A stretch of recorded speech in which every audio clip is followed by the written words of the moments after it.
sọ̀rọ̀ ìbùkún sínú ayé rẹ ní orúkọ Bàbá, Ọmọ àti Ẹ̀mí Mímọ́ pé láti òní lọ ọdún yìí jẹ́ ọdún oore ọ̀fẹ́ àti àlàáfíà fún ọ. Ọdún yìí jẹ́ ọdún ìmúpadàbọ̀sípò fún ọ. Olúwa yóò fún ọ ní oore ọ̀fẹ́ láti rẹ́rìn ayọ̀ lọ́dún yìí.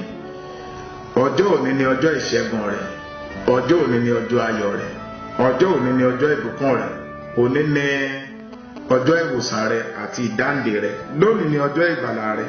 Ọlọ́run yóò ṣí ìwé ìrántí ohun rere kàn ọ́.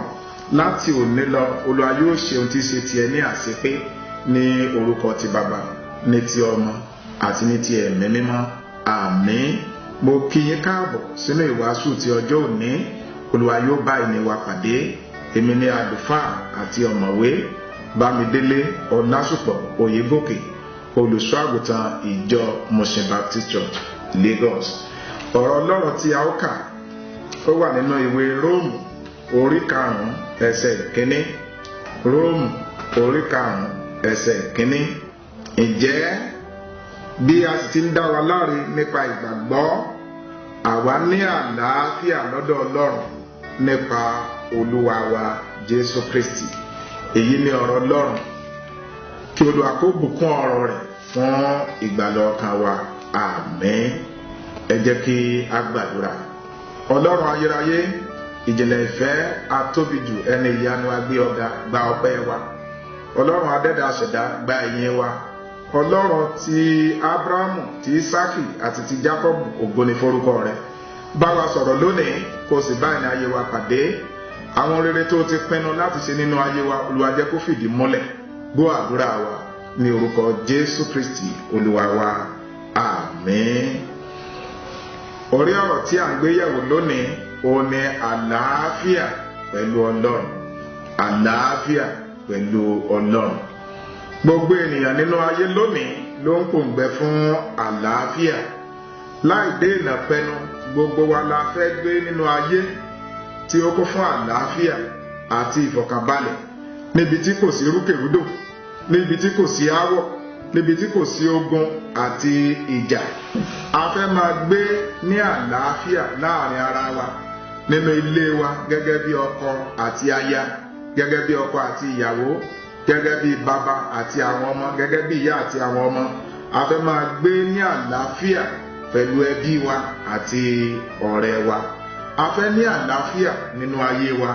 Àdúrà mi fún ọ lọ́dún yìí ni pé àlàáfíà àti ìfọ̀kànbalẹ̀ yóò jẹ́ ìpín rẹ̀. Àlàáfíà ọjọ́ tí gbogbo ènìyàn ń lépa. Àlàáfíà ọjọ́ tí gbogbo ènìyàn ń lépa, nítorí pé àlàáfíà ò ní ògùn ọrọ̀. Ọlọ́run ṣètò àlàáfíà rẹ̀ fún wa nípasẹ̀ Jésù Kristi. Láti ní àlàáfíà pẹ̀lú Ọlọ́run ó túmọ̀ sí wípé a ní ìfọ̀kànbalẹ̀ àti ìtẹ́lọ́rùn nínú ètò àti èròǹgbà tí Ọlọ́run ṣe fún ayé wa.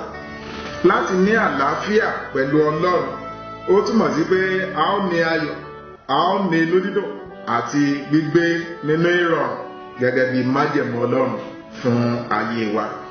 Àlàáfíà Ọlọ́run ó jẹ́ ìbáṣepọ̀ wa pẹ̀lú Ọlọ́run. Àlàáfíà yìí tí a ní ìbáṣepọ̀ tó yàtọ̀ gédégédé sí ìmọ̀lára ti àlàáfíà bíi ti ìdákẹ́jẹ́ tàbí ìdákẹ́rọ́rọ́. Àlàáfíà pẹ̀lú Ọlọ́run ó ní wípé a ti ní ìbálàjà pẹ̀lú Ọlọ́run. Kò sí ìgbóróga tàbí ìjà láàrin àwa àti Ọlọ́run mọ́. Ẹ̀ṣẹ̀ kò nípa nínú ayé wa mọ́. Ẹ̀ṣẹ̀ kò lè dá ìbáṣepọ̀ wa pẹ̀lú Ọlọ́run dúró, nítorí pé Jésù Olúwa ó ti san gbogbo gbèsè ẹ̀ṣẹ̀ wa lórí igi àgbélébùú ní Káfárì. Kí hallelujah. Nígbà tí a ń sọ nípa àlàáfíà pẹ̀lú Ọlọ́run, a ti dúró ní ipò tí ó ga nípa agbára orí ọ̀fẹ́ rẹ̀. A ní àǹfààní èyí tí ó ga, àǹfààní jíjẹ́ ọmọ Ọlọ́run nípa orí ọ̀fẹ́ rẹ̀, àǹfààní jíjẹ́ ajogún ìgbàlà, àǹfààní wípé a ní ìdáláre pẹ̀lú Ọlọ́run, àǹfààní wípé a jẹ́ ọ̀rẹ́ Ọlọ́run. A ti mú wa súnmọ́ Ọlọ́run ju ti àtẹ̀yìnwá lọ. Paríparí rẹ̀ ni pé a jẹ́ ọmọ Ọlọ́run èyí tí à ń gbé nínú rẹ̀. Ké hallelujah. Olùfẹ́ tó ń gbọ́ ọ̀rọ̀ yìí, ìbáṣepọ̀ wa pẹ̀lú Ọlọ́run bẹ̀rẹ̀ pẹ̀lú ìgbàgbọ́ nínú Jésù Kristi.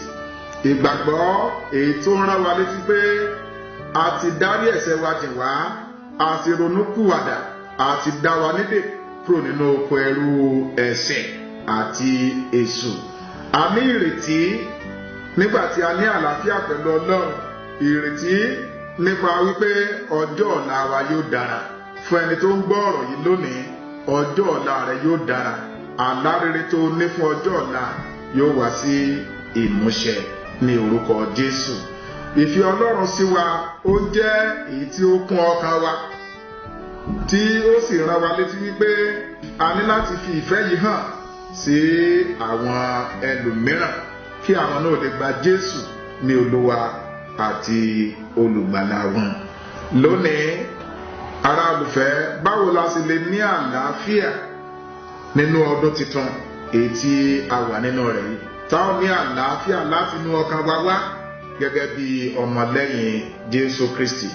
Ọ̀nà àkọ́kọ́ ni wípé àlàáfíà láti ọkàn wa bẹ̀rẹ̀ nípa gbígbàdúrà àti ṣíṣe àṣàrò nínú ọ̀rọ̀ Ọlọ́run.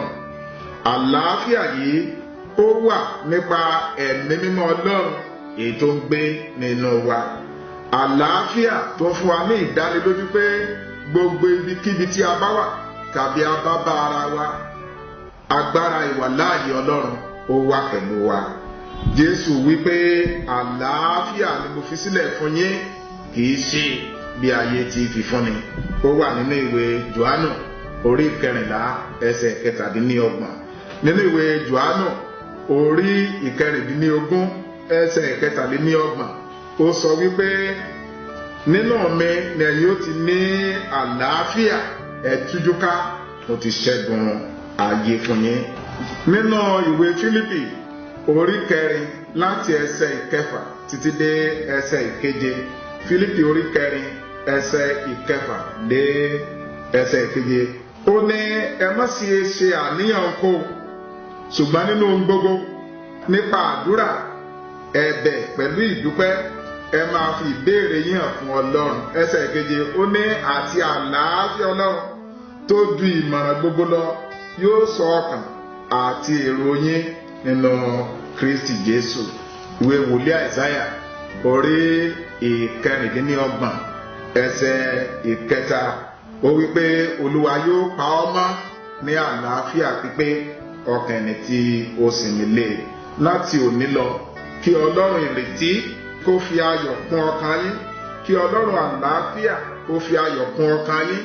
Láti òní lọ, kẹ́ ẹ máa gbé ní àlàáfíà, kí ẹ máa wà ní àlàáfíà nípa gbígbẹ́kẹ̀lé ọ̀rọ̀ rẹ̀ ní orúkọ ti Baba, ní ti Ọmọ àti ní ti Ẹ̀mí Mímọ́. Gba Jésù Olúwa lónìí kí o sì gbọ́ràn sí àṣẹ rẹ̀, yóò sì dára fún ọ. Jẹ́ kí a tẹríba láti gbàdúrà. Ọlọ́run àlàáfíà, ó kéde rẹ̀ lónìí sínú ayé àwọn olùgbọ́ ọ̀rọ̀ yìí wípé àlàáfíà Ọlọ́run yóò máa bá ọ gbé, wípé ìwọ yóò ní ìfọ̀kànbalẹ̀ nínú ìrìn àjò rẹ lọ́dún yìí. Gbogbo tí ń ṣe ìjì yóò dákẹ́ jẹ́. Láti òní lọ, gbogbo tí ń ṣe àìlera kó dópin. Nínú àgọ́ ara rẹ gba àlàáfíà, lẹ́nu iṣẹ́ rẹ gba àlàáfíà, nínú ìdáwọ́lé rẹ gbogbo gba àlàáfíà. Àlàáfíà Ọlọ́run kó má sì fi ọ́ sílẹ̀. Bẹ́ẹ̀ ni yóò rí ní orúkọ Jésù Kristi Olúwa wa. Àmín.